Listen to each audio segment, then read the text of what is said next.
So once again, rescheduling news is shaking up the industry. Just last month, President Trump's pick for DEA administrator was approved by the Senate, and during his confirmation hearing earlier this year, he said that rescheduling will be one of his top priorities. But it turns out now, rescheduling is not even included in his list of priorities, all while governors of different states like Tennessee are calling for President Trump to cancel any attempts to block rescheduling. And on top of that, the DEA judge overseeing this whole thing has resigned. But what's really crazy is that 35 years ago, back in 1988, a DEA judge already heard a case on rescheduling and said that there's no reason why the good herb should even be classed as a Schedule 1 drug. Kentucky Governor Andy Beshear is urging President Trump to oppose a move that would block the DEA from rescheduling cannabis.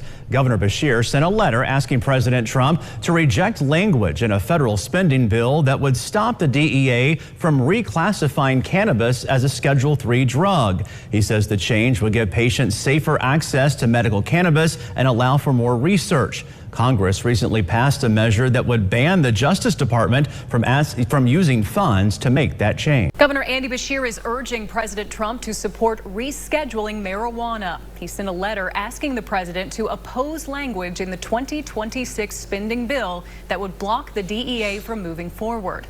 Last spring, the DEA proposed a rule to shift cannabis from Schedule 1 to Schedule 3. In his letter, the governor pointed to the medical and research benefits of the change. Kentucky Governor Andy Beshear is sending a letter to President Donald Trump urging action after a House subcommittee passed a measure blocking the DOJ from using funds to reschedule marijuana in its classes. Now, the change would move it from a Schedule 1 to a Schedule 3 drug.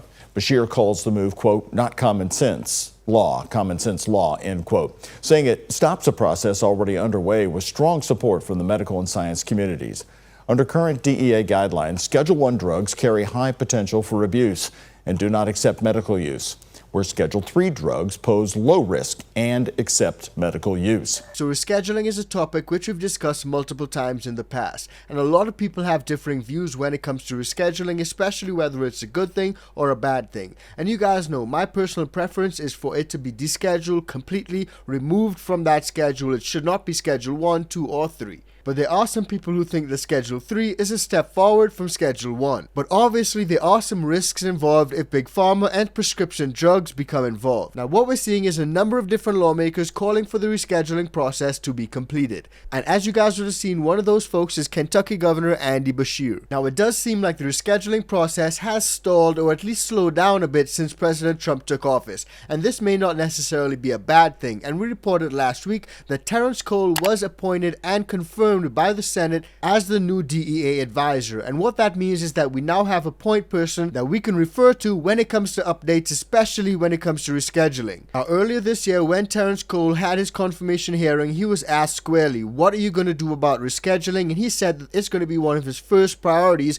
when he steps into that role. But it turns out now there are reports that that's actually not the case. But I want to preface this by saying that when he was asked at the confirmation hearing, he did say that he's going to have to assess all the information and see where we are. But according to this report, rescheduling is not included in the DEA head's strategic priorities list, despite that pledge that he made during the confirmation hearing. Now what happened here is that last Friday there was an announcement from the DEA, and in that announcement there was a list of strategic priorities which was put forth by the DEA administrator. And that list instead focused on anti-trafficking enforcement, Mexican cartels, the fentanyl supply chain, drug-fueled violence, cryptocurrency, the dark web, and a host of other matters, but not rescheduling. And the reason being for that, according to the agency, is that Administrator Cole's top priority is to increase the pressure on the drug cartels and combat the deadly drug crisis with urgency and resolve. Considering the fact that Terrence Cole has a background in law enforcement and has already spoken about the cartels and the drugs that are flowing into America, personally I don't think that going after and prosecuting the good herb is what he's going after, but instead it's a lot of these hard drugs, the fentanyl crisis and stuff like that, that's really affecting destroying our communities and tearing apart America. This all comes off of the back of President Trump signing into force that Halt Fentanyl Act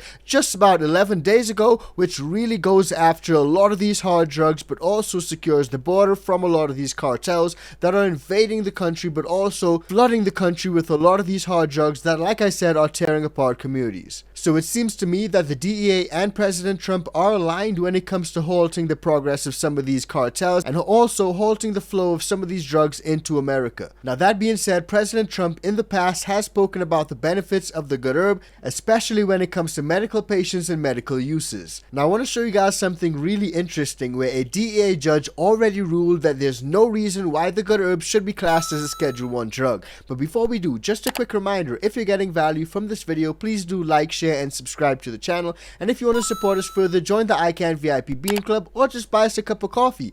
And if you happen to be a home gardener, try the ICANN Organics, use the code LEGAL. It works on the bundo and the beans. And, you know, we're starting to talk about the federal rescheduling, too. I know Biden's administration talked about that, and of course they did nothing. But the new administration is called it a priority. The head of the DEA has said he's looking at the scheduling rationale and questioning it. And logistically, cannabis meets 0 of the 3 criteria for Schedule 1 placement.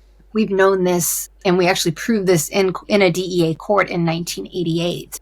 And the judge actually said we should reschedule this because it doesn't belong on Schedule 1. Schedule 1 requires that it be harmful, which cannabis, 0 harm. And you can actually go to the DEA website and look up cannabis and it says 0 deaths ever. Still, it has to have no medical use. And on the other hand, our own government holds multiple patents for cannabis specific to its therapeutic uses. The third Schedule 1 criteria is that it must be highly addictive.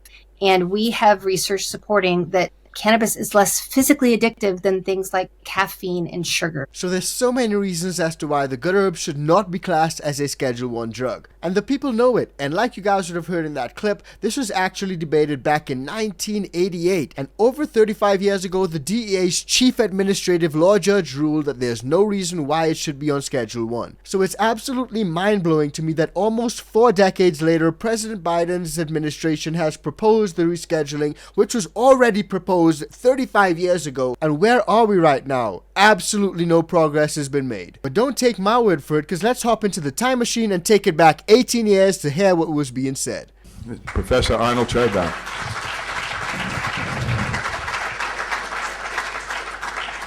What we must remember about those hearings is we mustn't forget them. These were the most dramatic, extensive analysis of any drug in a judicial or quasi-judicial situation in the history of mankind or womankind. Judge Young sat up there, and remember, he was the chief administrative law judge. He sat up there in his robe, and we brought in, I guess it must have been 10,000 documents. However, I mean, I'm sure they'd reach up to here, all right? And witness after witness, including Dr. Petro, all kinds of witnesses, and Judge Young sat there, and we agreed that the principles would be whether the marijuana plant considered as, this is in my handout so you can look at it, considered as a whole may lawfully be transferred from Schedule 1 to Schedule 2, and we agreed on 2 subsidiary issues. By the way, this is legal strategy. As lawyers, you should narrow the issue. And whether the marijuana plant has a currently accepted medical use and treatment in the United States or a currently accepted medical use with severe restrictions. 2, whether there is a lack of accepted safety for the use of the marijuana plant under medical supervision.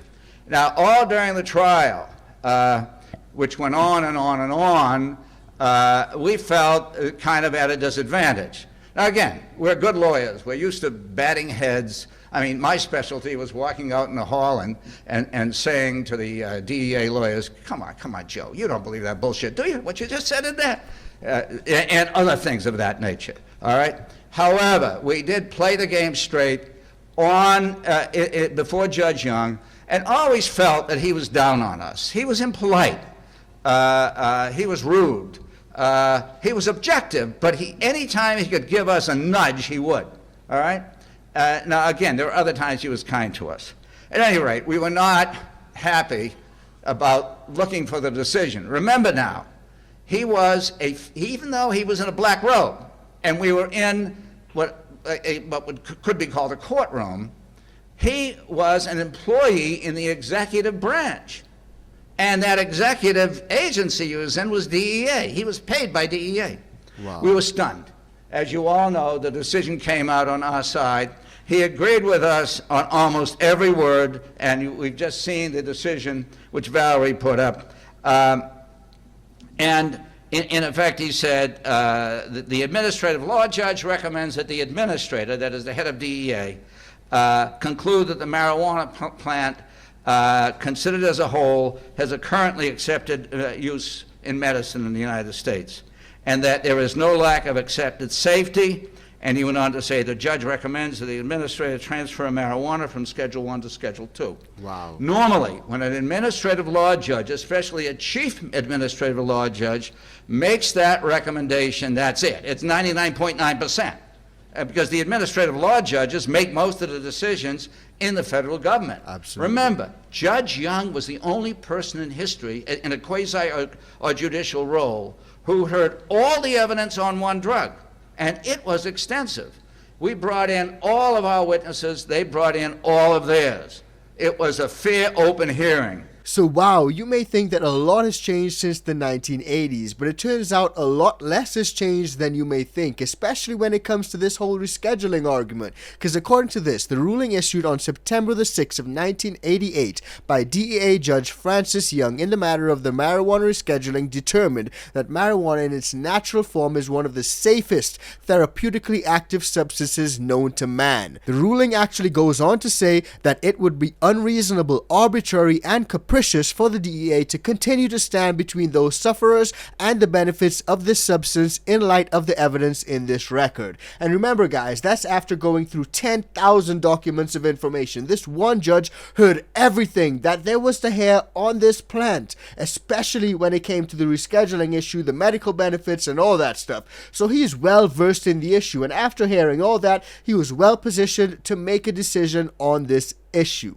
So that leads me to think that the whole war on drugs thing was manufactured probably by the government. The very government that coincidentally holds patents on therapeutic uses of the good herb. And just to sort of prove that point, taking it back, I happened to run across this interesting article. Government readies pot pills to ease chemotherapy effects. And this is a clip from the Miami Herald back in November 27th, 1980. And this is a typical headline from the time. Cancer chemotherapy patients were bringing enormous pressure on the FDA and DEA to release federal supplies of cannabis, and instead the Fed released a Delta 9 pill. But here's the catch, because in order for that pill to get final approval, it had to be taken out of Schedule 1. So in 1985, the DEA approached NORML and the Alliance for Cannabis Therapeutics, which joined in the petition to make a deal. And in this deal, basically the DEA will reschedule, NORML and ACT will not object, and the DEA will hold hearings on the issue. And that's what led to Judge Young's historic hearings and rulings on September the 6th, 1988. So considering the fact that it's almost 4 decades now since that top DEA administrative law judge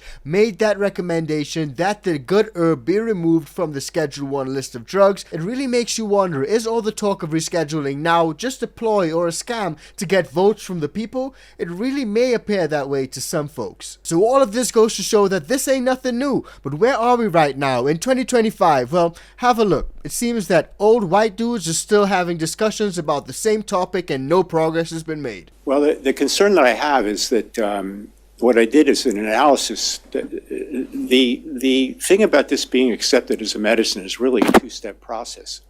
It has to be accepted as a medicine.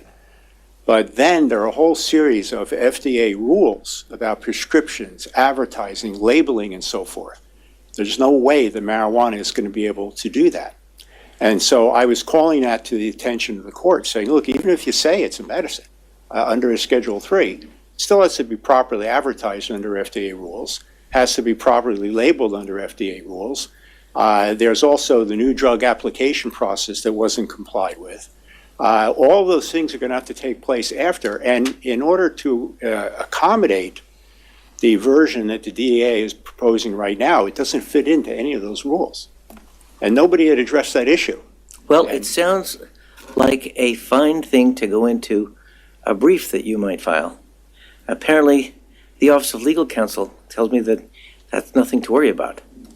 Well, you should read my opinion. There's Well, I'll lots read of problems everything with that it. everyone gives me. Lots of problems with what they did. So as you guys can see, that's probably why there's no progress on this issue. A bunch of people who may be a little bit out of touch with reality having discussions on this topic. Plus there's just so much red tape, so many levels of bureaucracy that you have to go through to actually be able to have this either rescheduled or just descheduled completely. But despite all that, what's abundantly clear is that a lot of people are recognizing the fact that having the good herb as a Schedule 1 drug is completely nonsensical. And that's exactly the point that Matt Gaetz makes when he asked the DEA chief 2 years ago point blank, why is the good herb still classed as a Schedule 1 drug? Have a listen. One reason people die from fentanyl is because they get addicted to opioids and get poisoned, right? Yes. And one reason that people get addicted to opioids is because they get prescribed opioids and that prescription turns into an addiction, right? So I would absolutely say the beginning of the opioid epidemic started with unlawful prescribing. Right. Not everyone, but that's a pretty large swath of the problem. And one of the reasons people get prescribed opioids is to deal with chronic pain, right? Yes. And throughout the country, there are people who use medical marijuana to treat chronic pain as an alternative to opioids, right? I know a number of states have passed laws, yes, related to medical marijuana. So I guess my question is this. Why has the Biden administration not taken marijuana off the list of Schedule 1 drugs? There you go, bingo. So, Congressman, as you know, the president had sent a letter to the Secretary of HHS and to the Attorney General to ask for the scheduling, descheduling process to begin.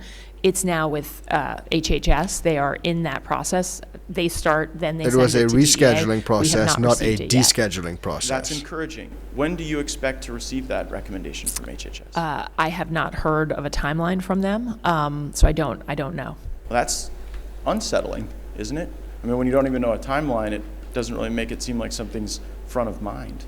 We have constant conversations with HHS and with FDA, but we have not been given a specific timeline. So that clip from 2 years ago shows that the process has been commenced, but again, there's been no final recommendation from the DEA, from HHS. There's been no final outcome, and that's pretty interesting, and also, like Matt Gaetz says, quite unsettling because no one knows what's actually happening. Is it going to be rescheduled? Is it going to be descheduled? Are they going to just leave everything as it is? No one seems to know, but let me know what you guys think. Are you guys in favor of descheduling or in favor of rescheduling? And are you guys surprised that almost 4 decades ago, a top DEA judge already ruled that the good herb should be removed from Schedule 1? And in light of that, why has it not been removed from Schedule 1? Do you guys think that there's a lot of corruption, kickbacks, profit, and special interest from groups like Big Pharma and Big Tobacco and Big Alcohol? And that's the reason why it has not been descheduled or rescheduled yet. Drop it in the comments and let me know. And I don't know if you guys have seen this, but it sure feels like we're going back to 1980s down in Texas because they are trying to ban all forms of THC once again.